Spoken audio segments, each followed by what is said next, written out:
सोमवार व्रत कथा। पहले समय में किसी नगर में एक धनी व्यापारी रहता था। दूर दूर तक उसका व्यापार फैला हुआ था। नगर के सभी लोग उस व्यापारी का सम्मान करते थे। इतना सब कुछ से संपन्न होने के बाद भी वह व्यापारी बहुत दुखी था, क्योंकि उसका कोई पुत्र नहीं था, जिस कारण अपने मृत्यु के पश्चात व्यापार के उत्तराधिकारी की चिंता उसे हमेशा सताती रहती थी। पुत्र प्राप्ति की इच्छा से व्यापारी प्रत्येक सोमवार भगवान शिव की व्रत पूजा किया करता था और शाम के समय शिव मंदिर में जाकर शिव जी के सामने घी का दीपक जलाया करता था।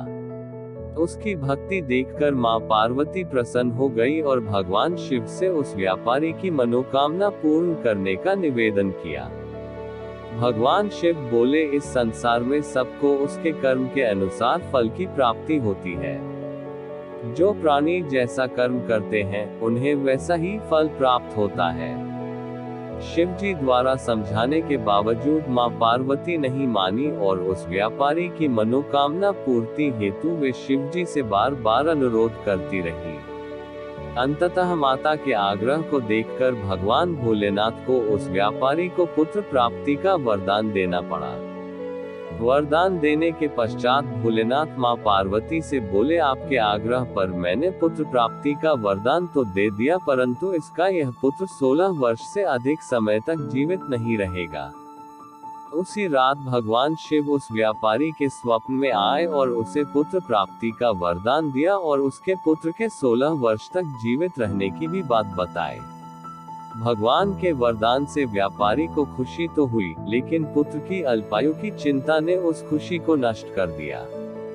व्यापारी पहले की तरह सोमवार के दिन भगवान शिव का विधिवत व्रत करता रहा। कुछ महीनों के बाद उसके घर अति सुंदर बालक जन्म लिया। घर में खुशियां भर गई। बहुत धूमधाम से पुत्र जन्म का समारोह मनाया गया, परंतु व्यापारी को पुत्र जन्म की अधिक खुशी नहीं हुई, क्योंकि उसे पुत्र की अल्पायु के रहस्य का पता था। जब पुत्र 12 वर्ष का हुआ तो व्यापारी ने उसे उसके मामा के साथ पढ़ने के लिए वाराणसी भेज दिया। लड़का अपने मामा के साथ शिक्षा प्राप्ति हेतु चल दिया। रास्ते में जहां भी मामा भांजा विश्राम हेतु रुकते, वहीं यज्ञ करते और ब्राह्मणों को भोजन कराते। लंबी यात्रा के बाद मामा और भांजा एक नगर में पहुंचे। उस दिन नगर के राजा की कन्या का विवाह था, जिस कारण पूरे नगर को सजाया गया था। निश्चित समय पर बारात आ गई, लेकिन वर का पिता अपने बेटे के एक आंख से काने होने के कारण बहुत चिंतित था। उसे भय था कि इस बात का पता चलने पर कहीं राजा विवाह से इनकार न कर दे, इससे उसकी बदनामी भी होगी। जब वर के पिता ने व्यापारी के पुत्र को देखा तो उसके मस्तिष्क में एक विचार आया। उसने सोचा, क्यों न इस लड़के को दूल्हा बनाकर राजकुमारी से विवाह करा दूं। विवाह के बाद इसको धन देकर विदा कर दूंगा और राजकुमारी को अपने नगर ले जाऊंगा। वर के पिता ने लड़के के मामा से इस संबंध में बात की। मामा ने धन मिलने के लालच में वर के पिता की बात स्वीकार कर ली। लड़के को दूल्हे का वस्त्र पहनाकर राजकुमारी से विवाह कर दिया गया। राजा ने बहुत सारा धन देकर राजकुमारी को विदा किया। शादी के बाद लड़का जब राजकुमारी से साथ लौट रहा था तो वह सच नहीं छिपा सका और उसने राजकुमारी के ओढ़नी पर लिख दिया, राजकुमारी, तुम्हारा विवाह मेरे साथ हुआ था। मैं तो वाराणसी पढ़ने के लिए जा रहा हूँ और अब तुम्हें जिस नवयुवक की पत्नी बनना पड़ेगा वह कान्हा है। जब राजकुमारी ने अपनी ओढ़नी पर लिखा हुआ पढ़ा तो उसने काने लड़के के साथ जाने से इनकार कर दिया।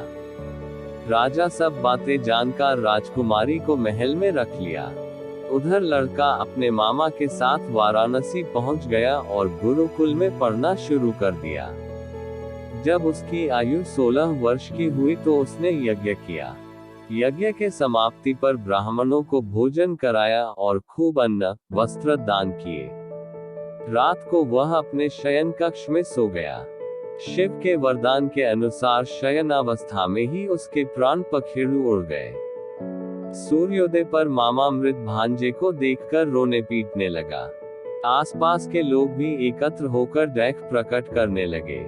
लड़के के मामा के रोने, विलाप करने के स्वर समीप से गुजरते हुए भगवान शिव और माता पार्वती भी सुने। पार्वती ने भगवान से कहा, प्राणनाथ, मुझे इसके रोने के स्वर सहन नहीं हो रहे। आप इस व्यक्ति के कष्ट को अवश्य दूर करें। भगवान शिव ने पार्वती के साथ अदृश्य रूप में समीप जाकर देखा तो भोलेनाथ पार्वती से बोले, यह तो उसी व्यापारी का पुत्र है जिसे मैंने 16 वर्ष की आयु का वरदान दिया था। इसकी आयु पूरी हो गई है। मां पार्वती ने फिर भगवान शिव से निवेदन कर उस बालक को जीवन देने का आग्रह किया।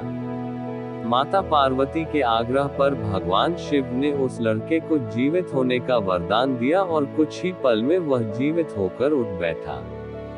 शिक्षा समाप्त करके लड़का मामा के साथ अपने नगर की ओर चल दिया। दोनों चलते हुए उसी नगर में पहुंचे जहां उसका विवाह हुआ था। उस नगर में भी यज्ञ का आयोजन किया। समीप से गुजरते हुए नगर के राजा ने यज्ञ का आयोजन देखा और उसने तुरंत ही लड़के और उसके मामा को पहचान लिया। यज्ञ के समाप्त होने पर राजा मामा और लड़के को महल में ले गया और कुछ दिन उन्हें महल में रखकर बहुत सा धन, वस्त्र आदि देकर राजकुमारी के साथ विदा कर दिया।